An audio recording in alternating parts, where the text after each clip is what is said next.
Morning friends, હું અજય ત્રિવેદી અને આજે આપણે ધોરણ 11 સાયન્સ બાયોલોજીમાં મિત્રો ચેપ્ટર 17 શીખી રહ્યા છીએ અને આજના ભાગની અંદર આપણે વાયુની વહન ક્ષમતા અને એના કદ વિશેના જે પહેલા ભાગમાંથી આજે બીજા ભાગ તરફ જઈ રહ્યા છીએ। પહેલા ભાગની અંદર મિત્રો વાયુની વહન ક્ષમતા માટેનો અગત્યનો અવલોકન કોઠો આપણે જોયો અને એના વિશેની સમજ આપણે મેળવી। હવે આજે બીજા ભાગમાં થોડી અલગ માહિતી આપણે શીખીશું જે તમારા માટે ખૂબ જ અગત્યની છે, તો બરોબર ધ્યાન આપજો। હવે મિત્રો ડેડ સ્પેસ વોલ્યુમ ધ્યાન રાખજો। ડેડ સ્પેસ વોલ્યુમ એટલે કે એને વાતકોષીય કદ વિશે વાત કરવાની છે કે વાયુ કોષ્ઠ આપણે જાણીએ છીએ કે ફેફસાની અંદર જે વાયુ કોષ્ઠ આવેલા છે દ્રાક્ષની લુંખા જેવી રચના ધરાવે છે। હવે આપણે જાણીએ છીએ કે આ જે મેં દોરી એ શ્વાસ નળી કહેવાય, આ શ્વાસ વાહિની, ઓકે। અને ત્યારબાદ આ જે છે ફેફસું અને ફેફસાની અંદર આ રીતે મોટા ભાગે વાયુ કોષ્ઠ આવેલા હોય છે। શું આવેલું હોય છે? વાયુ કોષ્ઠ। તમે અહીંયા જોઈ રહ્યા છો આ વાયુ કોષ્ઠ। તો વાયુ કોષ્ઠની સપાટી પર હવાનું કદ, હવે જો અહીંયા હું તમને એક ભાગ બતાવું કે આ આપણો વાયુ કોષ્ઠ, આ જે જોઈ રહ્યા છો એ રુધિર વાહિની જેને રુધિર કેશિકા કહીશું, અને આ આપણી શ્વસન સપાટી એટલે કે કોષ, પેશી કોષ। તો વાયુ કોષ્ઠની સપાટી પર હવાના કદને એટલે તમારું આ વાયુ કોષ્ઠની અંદર જે હવાનું કદ છે એ કદને વાયુ કોષ્ઠીય કદ કહે છે, જે લગભગ 350 મિલી જેટલું હોય છે। કેટલું હોય છે?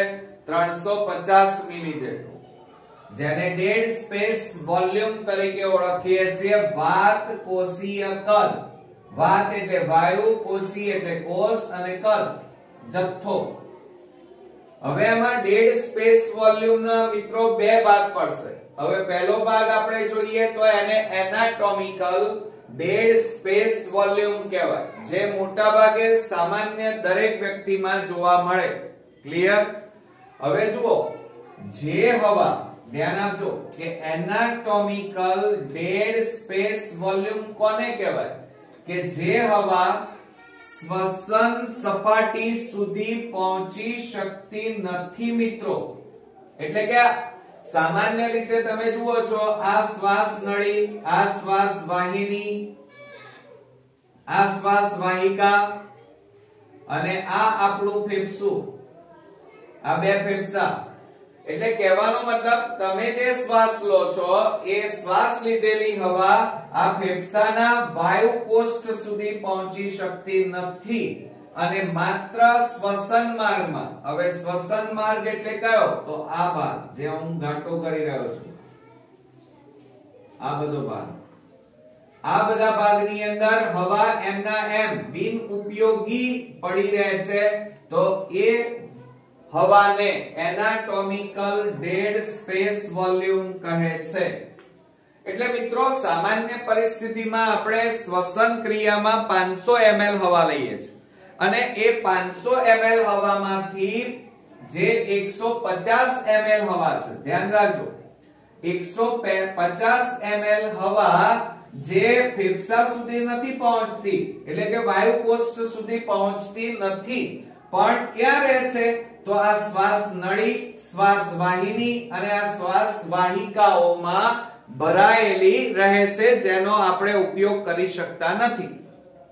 તો એને મિત્રો આપણે એનાટોમિકલ ડેડ સ્પેસ વોલ્યુમ કહેવાય, જે સામાન્ય દરેક વ્યક્તિમાં જોવા મળે। એટલે તમને એટલું તો ક્લિયર થયું કે 500 ml આપણે શરીરમાં શ્વાસ મારફતે લઈએ, એમાંથી 350 ml હવા જ અહીંયા વાયુ કોષ્ઠ સુધી પહોંચે, તો બાકીની 150 ml હવા ગઈ ક્યાં? તો એ 150 ml હવા મિત્રો અહીંયા જે શ્વાસ નળી આવેલી હોય, શ્વાસ વાહિની હોય, શ્વાસ વાહિકા હોય એની અંદર મિત્રો એમના એમ પડી રહે છે, બરોબર, કે જેનો આપણે ઉપયોગ કરી શકતા નથી, તો એને એનાટોમિકલ ડેડ સ્પેસ વોલ્યુમ કહેવાય. ક્લિયર? હવે બીજા નંબરમાં, હવે મિત્રો physiological dead space volume.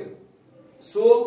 Physiological dead space volume એટલે એનો મતલબ કે આ હવા, આ ડેડ સ્પેસ વોલ્યુમ જે ફિઝિયોલોજિકલ છે એ બીમાર વ્યક્તિ અથવા જે વ્યક્તિને વાયરસનો ચેપ લાગ્યો હોય ફેફસાની અંદર, એની અંદર આ ફિઝિયોલોજિકલ ડેડ સ્પેસ વોલ્યુમ જોવા મળે. દાખલા તરીકે જેને મોટા ભાગે સામાન્ય રીતે ન્યુમોનિયા થયો હોય. શું થયું હોય મિત્રો? ન્યુમોનિયા. તો એવી વ્યક્તિના ફેફસાના વાયુકોષ્ઠમાં, આ જે વાયુકોષ્ઠ હોય, જો આની અંદર તમે આ ફેફસામાં આ રીતે વાયુકોષ્ઠ આવેલા હોય, આ વાયુકોષ્ઠ, તો એ વાયુકોષ્ઠની અંદર મિત્રો કાં તો એ વાયુકોષ્ઠ બગડી ગયેલા હોય, કામ કરતા ના હોય, કાં તો એમાં પાણી ભરાયેલું હોય, બધામાં નહીં, પણ ફેફસાનો અમુક ભાગ મરી, એટલે કે ફેફસાનો અમુક ભાગ કાર્ય કરતો નથી, એટલે કે ફેફસામાં અમુક વાયુકોષ્ઠો મૃત પામેલા છે. તો ધ્યાન આપો મિત્રો કે મૃત એટલે મરી ગયેલા, કાર્ય કરતા ન હોય એવા વાયુકોષ્ઠમાં ભરાયેલી હવા અને શ્વસન માર્ગમાં, એટલે કે આ શ્વસન માર્ગમાં ભરાયેલી હવાના કદને ફિઝિયોલોજિકલ ડેડ સ્પેસ વોલ્યુમ કહે છે. હવે જુઓ, ફિઝિયોલોજિકલ ડેડ સ્પેસ વોલ્યુમ કોને કહેવાય? કે જેને ન્યુમોનિયા જેવા મોટા ભાગે રોગ લાગુ પડ્યો હોય એવી વ્યક્તિના આ જે વાયુકોષ્ઠ હોય એની અંદર પાણી ભરાઈ ગયું હોય, કાં તો આ વાયુકોષ્ઠ બગડી ગયા હોય. એટલે કહેવાનો મતલબ મિત્રો, દાખલા તરીકે આ ફેફસું, આ એક અને આ બે ફેફસા, તો એમાં આ જે વાયુકોષ્ઠ છે આટલો ભાગ એ બગડી ગયો છે, આટલા વાયુકોષ્ઠ બગડી ગયા, એમાં પાણી ભરાઈ ગયું છે, તો ત્યાં મોટા ભાગે હવા જશે ખરા, પણ એ વાયુકોષ્ઠ કામ કરતા નથી, મરી ગયેલા છે, માટે એ ગણતરીમાં લઈ શકાય નહીં, એ આપણા ઉપયોગમાં આવે નહીં મિત્રો, બરોબર. તો અને સાથે સાથે આ તો ખરું જ, પણ સાથે સાથે આ નળીઓમાં, આ નલિકાઓમાં પણ ભરાયેલી હવા આપણા કાર્યમાં, કામમાં આવવાની નથી, તો એવી હવાને ફિઝિયોલોજિકલ ડેડ સ્પેસ વોલ્યુમ કહે છે. તો મિત્રો ડેડ સ્પેસ વોલ્યુમના આપણે બે ભાગ પાડ્યા, એક તો એનાટોમિકલ ડેડ સ્પેસ વોલ્યુમ અને બીજો છે physiological dead space volume. Clear? આવડશે ને હવે? ચાલો હવે આપણે એલ્વેઓલર વેન્ટિલેશન, શું યાદ રાખજો? એલ્વેઓલર વેન્ટિલેશન એટલે કે મિનિટ વોલ્યુમની ગણતરી આપણે કરવાની છે. હવે તમે જાણો છો કે 1 મિનિટની અંદર આપણે કેટલી વાર શ્વાસ અને કેટલી વાર ઉચ્છ્વાસ કરીએ? તો 12 થી 16 વાર. ક્લિયર? તો હવે જો અહીંયા સામાન્ય રીતે આપણે જાણીએ છીએ કે વાયુકોષ્ઠ સુધી, એટલે કે આ ફેફસામાં રહેલા આ વાયુકોષ્ઠ, આ એક દોર્યો છે, આવા અનેક હોય, અહીંયા દોર્યા છે મેં, જુઓ. તો વાયુકોષ્ઠ સુધી તાજી હવા પહોંચાડવાના દર છે તેની ગણતરી આપણે કરવાની છે, જેને એલ્વેઓલર વેન્ટિલેશન કહેવાય. તો મિત્રો શ્વાસોચ્છ્વાસનો દર 12 અથવા 16, અને એને ટીવી એટલે કે ધ્યાન રાખજો કે આપણે જે સામાન્ય પરિસ્થિતિમાં શ્વાસ અને ઉચ્છ્વાસ લઈએ છીએ એ, અને ઓછા ડેડ સ્પેસ વોલ્યુમ એટલે કે સામાન્ય આપણે જાણીએ છીએ કે જે હવા આપણા કામમાં નથી આવતી અને નલિકાઓમાં ભરાઈ રહે છે એવી 150 ml હવા. તો ગણતરી કરીએ તો મિત્રો ઉચ્છ્વાસની વાત, આ શ્વાસોશ્વાસનો દર કેટલો છે? 12. કુલ હવા આપણે કેટલી લઈએ છીએ શ્વાસ અને ઉચ્છ્વાસમાં 500 સામાન્ય સ્થિતિમાં, અને કેટલી હવા નલિકાઓમાં ભરાયેલી રહે છે 150 મિલી. તો 12 ગુણ્યા 500 માંથી 150 બાદ કરીએ તો 350 વધે, અને 350 ગુણ્યા 12 લખીએ તો 4200 મિલી પ્રતિ મિનિટ કહેવાય. એટલે 1 મિનિટમાં ફેફસામાં એટલે કે એલ્વેઓલર વેન્ટિલેશન એટલે કે ફેફસાની અંદર 1 મિનિટની અંદર 4200 ml હવા દાખલ થાય. અને જો આપણે 15 વખત જો શ્વાસોચ્છ્વાસની ક્રિયા કરીએ તો 15 ગુણ્યા 500 માઈનસ 150 આ કુલ હવા 150 ml હવા નલિકાઓમાં, બાદ બાકી કરો 350 ગુણ્યા 15 તો 5250 ml પ્રતિ મિનિટ હવા, એટલે કે 1 મિનિટમાં આપણા ફેફસામાં કુલ હવા કેટલી અંદર અને બહાર જશે તો 5250. ક્લિયર? આવડશે ને હવે? ચાલો હવે મિત્રો આપણે ફિઝિયોલોજિકલ શન્ટ વિશે શીખવાનું છે. શું શીખવાનું છે? Physiological shunt. હવે ધ્યાન આપજો મિત્રો કે ફેફસામાં ફુસ્ફુસ ધમની, કઈ ધમની? ફુસ્ફુસ ધમની જે ફેફસામાં આવે છે, ફુસ્ફુસ ધમની દ્વારા પ્રવેશતું બધું જ રુધિર વાયુ કોષ્ઠ ની દિવાલ સુધી પહોંચતું નથી. એટલે ધ્યાન આપો.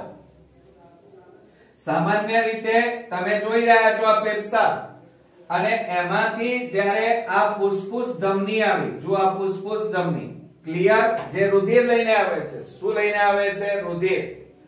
હવે આમ તો ખરેખર એ ફેફસામાં દાખલ થાય, આ રીતે આ ફેફસામાં દાખલ થઈ રહી છે, પરંતુ એમાંની કેટલીક ધમની એ ફેફસામાં દાખલ થતી નથી, પરંતુ ફેફસાની બહારની બાજુમાંથી મોટા ભાગે સ્પર્શ કર્યા વગર જ પસાર થઈ જાય છે. આ પસાર થઈ ગઈ જુઓ. એટલે ફેફસાને સ્પર્શ કરી આ ધમનીએ ના, તો હવાની લેવડ દેવડ થવાની ના. ઓકે, તો ધ્યાન આપો, બરોબર સમજી લો આ રીતે કે ફેફસામાં ફુસ્ફુસ ધમની દ્વારા પ્રવેશતું બધું જ રુધિર વાયુ કોષ્ઠની, આ આખા ફેફસાની અંદર રહેલા વાયુ કોષ્ઠ છે એની દિવાલ સુધી પહોંચતું નથી. અને એવું કેટલું રુધિર? તો 2% રુધિર. કેટલું? 2%. રુધિર વાયુ કોષ્ઠની દિવાલ સુધી પહોંચી શકતું નથી. મતલબ કે ફેફસામાં પ્રવેશતા રુધિર, ફેફસામાં જે રુધિર પ્રવેશે એમાંનું કુલ રુધિરના 2%, કેટલા ટકા? 2% રુધિર વાયુ કોષ્ઠોની બહારથી વહી જાય છે, જેને ફિઝિયોલોજિકલ, એટલે આ 2% રુધિર એ અંદર દાખલ થયા વગર જ પસાર થઈ ગયો, તો એને ફિઝિયોલોજિકલ શન્ટ કહેવાય. શું કહેવાય મિત્રો? Physiological shunt. જુઓ, બધું રુધિર તો જાય છે, પણ 2% રુધિર લઈ જતી નલિકા એ ફેફસામાં દાખલ થતી નથી, પરંતુ ફેફસાની બહારથી સ્પર્શ કર્યા વગર જ નીકળી જાય છે. તો આવું 2% રુધિર ફેફસાને મળતું નથી, જ્યાં O2 અને CO2 ની લેવડ દેવડ થતી નથી. તો એને મિત્રો આપણે ફિઝિયોલોજિકલ શન્ટ કહે છે. અને આ ક્રિયા સામાન્ય જે વ્યક્તિ હોય, સામાન્ય માણસોમાં આ ફિઝિયોલોજિકલ શન્ટ જોવા મળે. આવડશે ને? સમજાયું ને મિત્રો? ચાલો હવે આપણે પેથોલોજિકલ શન્ટ ની વાત કરીએ, જેમાં મોટા ભાગે આ ક્રિયા પેથોલોજિકલ શન્ટ એ જે બીમાર વ્યક્તિ હોય, જેને ફેફસાનો રોગ લાગુ પડ્યો હોય, એટલે કે ન્યુમોનિયા નો રોગ લાગુ પડે, એટલે ફેફસાની અંદર જે વાયુ કોષ્ઠ હોય એ બગડી જાય, એમાં પાણી ભરાઈ જાય, કાં તો એ મરી જાય એ વાયુ કોષ્ઠો, તો એ કામ કરતા બંધ થઈ જાય. ક્લિયર? તો હવે જોજો બરોબર કે જ્યારે પણ કોઈ શ્વસન સંબંધી રોગ હવે શ્વસન સંબંધી રોગમાં આપણે ન્યુમોનિયાને જલ્દી ઓળખીએ છીએ એટલા માટે. તો શ્વસન સંબંધી રોગ વાયુ કોષ્ઠમાં હવા ભરાતી નથી, એટલે જેને રોગ લાગુ પડ્યો હોય, શ્વાસોચ્છ્વાસ એટલે કે ફેફસાનો રોગ લાગુ પડ્યો હોય, એવા વ્યક્તિના ફેફસાના વાયુ કોષ્ઠમાં આટલો ભાગ બગડી ગયો તો આ વાયુ કોષ્ઠો તો હવા ભરાશે નહીં આટલામાં, બરોબર. ત્યારે આવા વાયુ કોષ્ઠોમાં હવે માની લો, ચલો આની વાત કરીએ, આટલા ભાગમાં વાયુ કોષ્ઠ બગડી ગયા. હવે રુધિર ત્યાં જાય, જઈને પાછું આવે તો પણ કઈ થશે નહીં, કારણ કે વાયુ કોષ્ઠ છે કેવા છે, બગડી ગયા. એટલે ત્યાં રુધિર જાય તો એ કોઈ કાર્ય થવાનું નહીં, O2 CO2 ની આપલે થાય નહીં. કેમ? કારણ કે આટલો ભાગ એ વાયુ કોષ્ઠનો બગડી ગયો, એટલે ત્યાં O2 CO2 આવવાના નહીં, એટલે કાર્ય કરી શકે નહીં.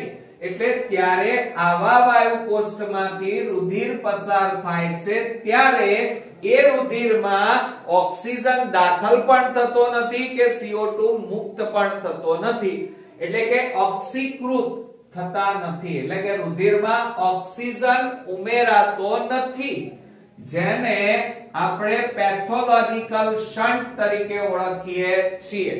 ક્લિયર?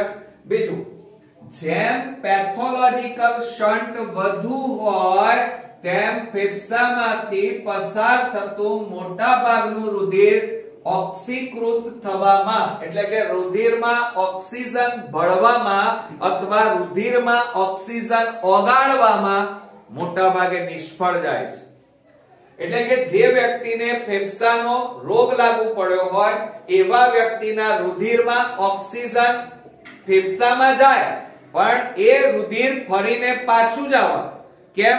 કારણ કે એમાં જુઓ, ફેફસું છે એમાં થોડોક ભાગ શું થઈ ગયો છે, બગડી ગયો છે, આટલો ભાગ, એટલે એટલા ભાગનું રુધિર એમના એમ જ પાછું આવે, ઓક્સિજન વગરનું રુધિર પાછું આવવાનું, બરોબર. તો એને મિત્રો પેથોલોજીકલ શન્ટ કહેવાય. અને આવી વ્યક્તિના રુધિરમાં ઓક્સિજન હોય ખરા, પણ બહુ ઓછું હોય, જ્યારે આ સામાન્ય વ્યક્તિમાં આની સરખામણીમાં વધારે રુધિર હોય. ક્લિયર? સમજાયું મિત્રો? ચલો હવે હું આકૃતિમાં સમજાવું.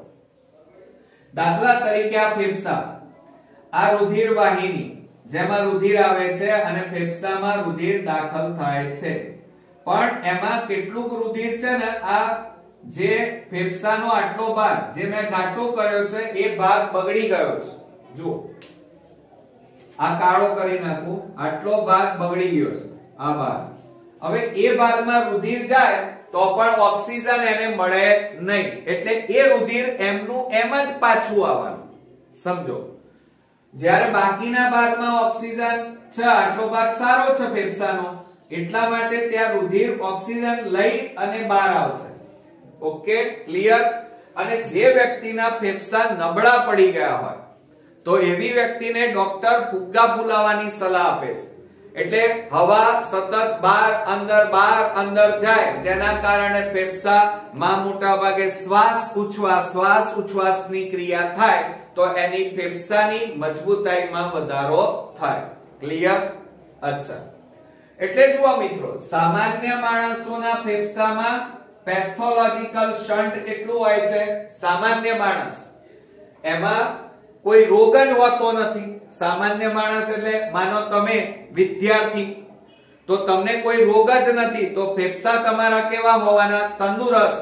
અને તંદુરસ્ત હોય તો તમને તમારા ફેફસામાં જેટલું રુધિર દાખલ થાય એ બધું રુધિર ઓક્સિજન લઈને જ આવવાનું, એટલા માટે તમારા શરીરમાં આ પેથોલોજીકલ શન્ટ કેવો હોવાનો? શૂન્ય હોય. ઓકે, તો મિત્રો વ્યાખ્યા શું થાય? સૂત્ર શું બને નીટ માટે? તો કુલ શન્ટ બરાબર ફિઝિયોલોજીકલ શન્ટ વત્તા પેથોલોજીકલ શન્ટ.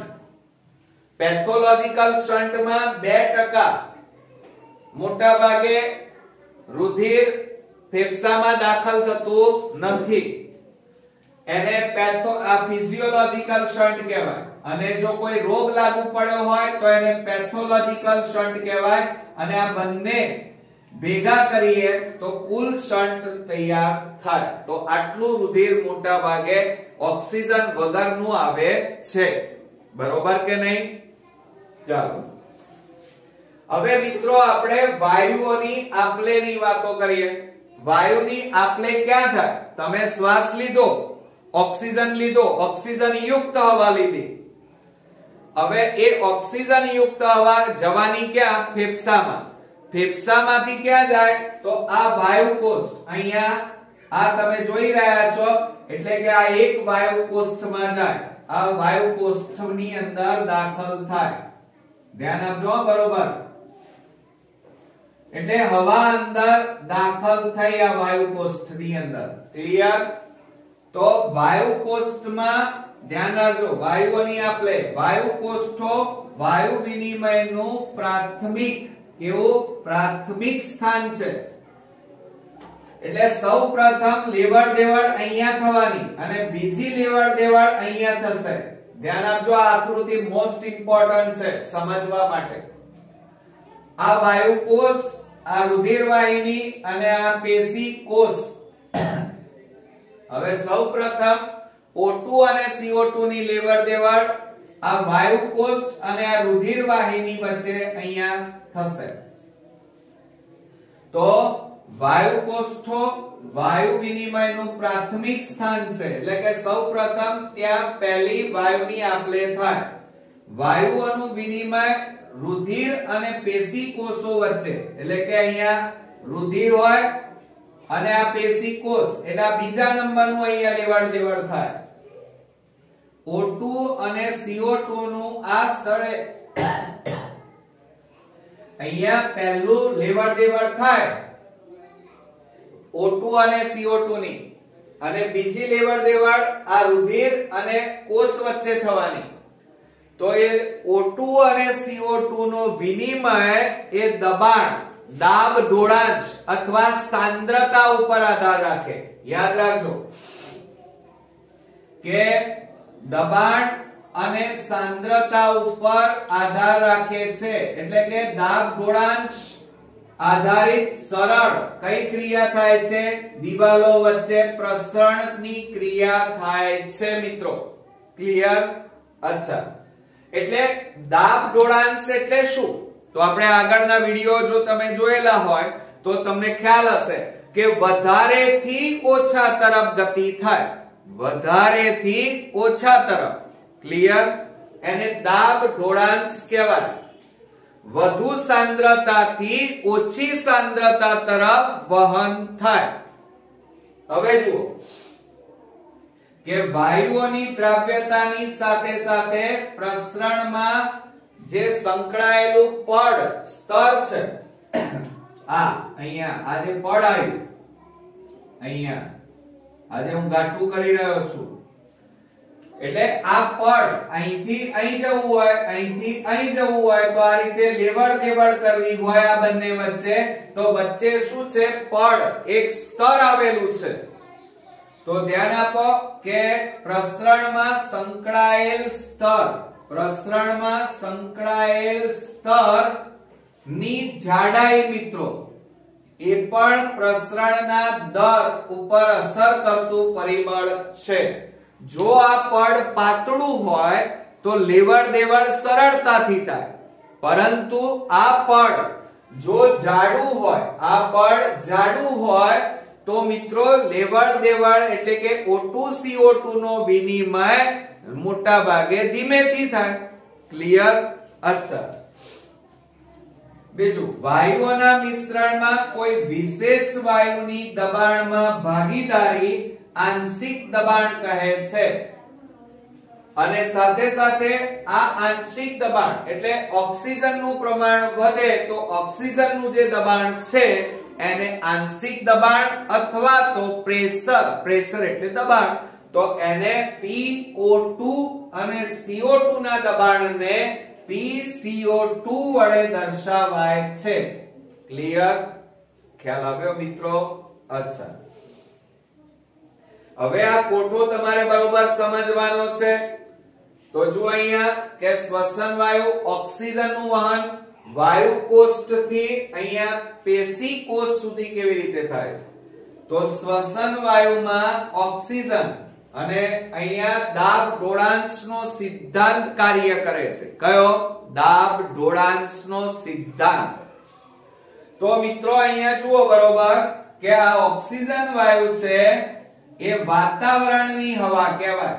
કેવી કહેવાય? વાતાવરણમાં જે હવા છે એનું દબાણ 159 millimetre Hg mmHg mercury millimetre mercury mmHg એટલે વાતાવરણની હવાનું દબાણ 159 mmHg છે અને વાયુ કોષ્ઠમાં દબાણ 104 mmHg છે. એટલે આપણને ખબર છે કે વધારેથી ઓછા તરફ ગતિ થાય એટલે આ બાજુથી વાતાવરણની હવા ક્યાં જાય? વાયુ કોષ્ઠમાં જાય. આ બાજુ વહન થાય.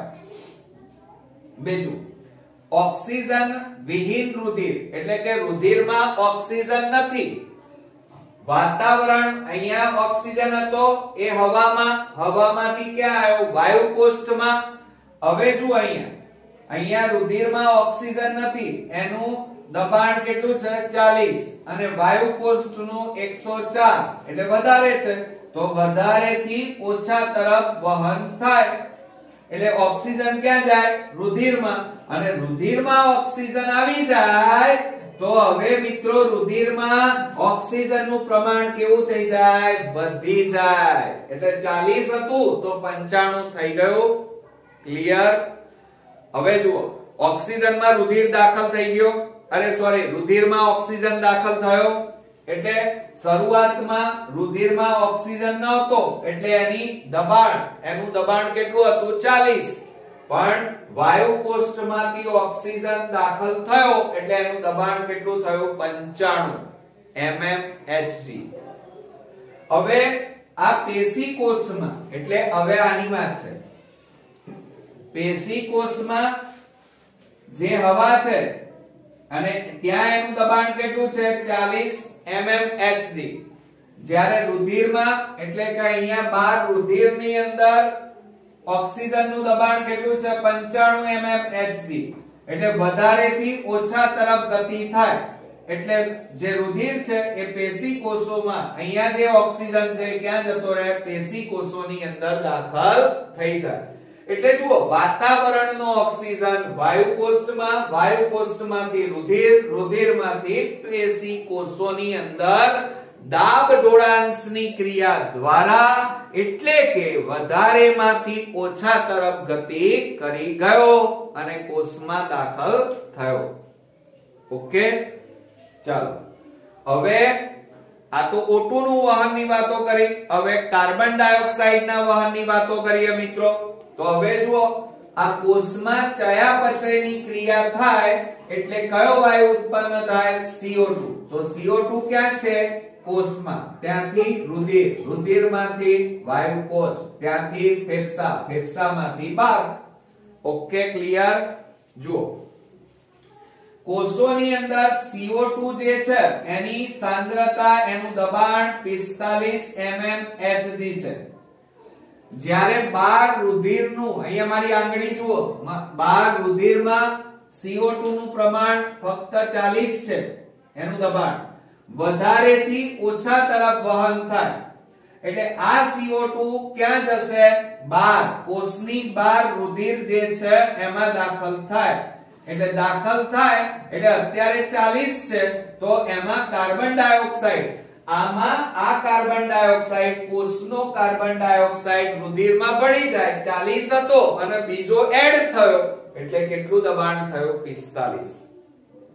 ક્લિયર? સમજણ પડી?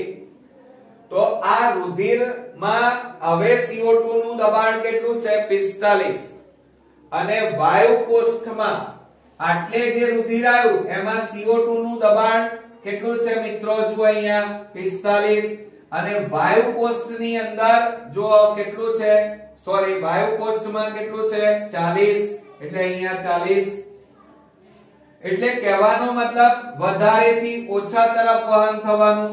હવે વાયુ કોષ્ટમાં CO2 આવ્યો એટલે ત્યાં મોટા ભાગે દબાણ 40 અને બહાર વાતાવરણમાં નજીવું દબાણ છે 0.3.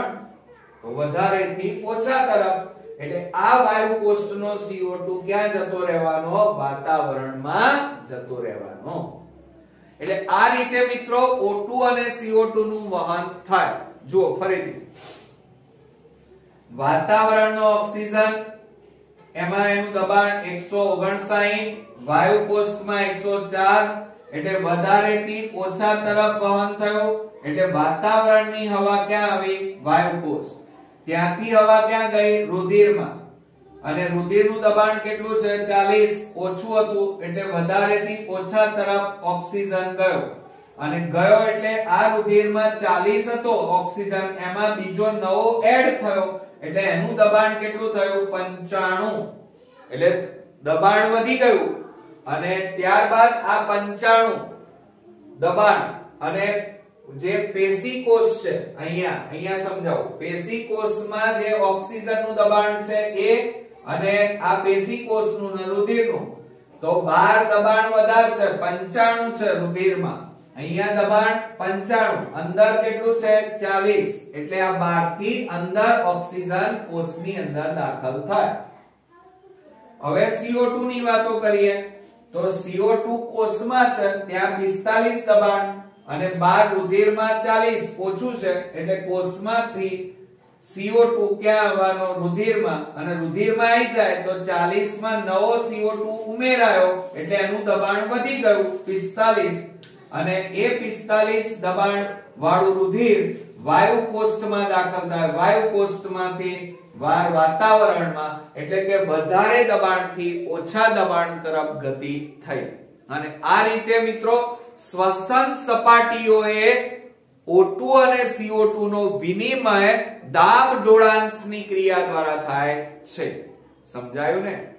ચાલો એટલે હવે જો અહીંયા હું શોર્ટકટમાં સમજાવું કે વાયુ કોષ્ટમાંથી ઓક્સિજન રુધિરમાં જાય અને રુધિરમાં જુઓ વાયુ કોષ્ટમાંથી ઓક્સિજન ક્યાં જાય? રુધિરમાં. અને રુધિરમાંથી ઓક્સિજન ક્યાં જાય? કોષોમાં. ક્લિયર? ચાલો બીજું હવે CO2 ની વાત કરીએ તો કોષમાં CO2 ક્યાં જાય? રુધિરમાં.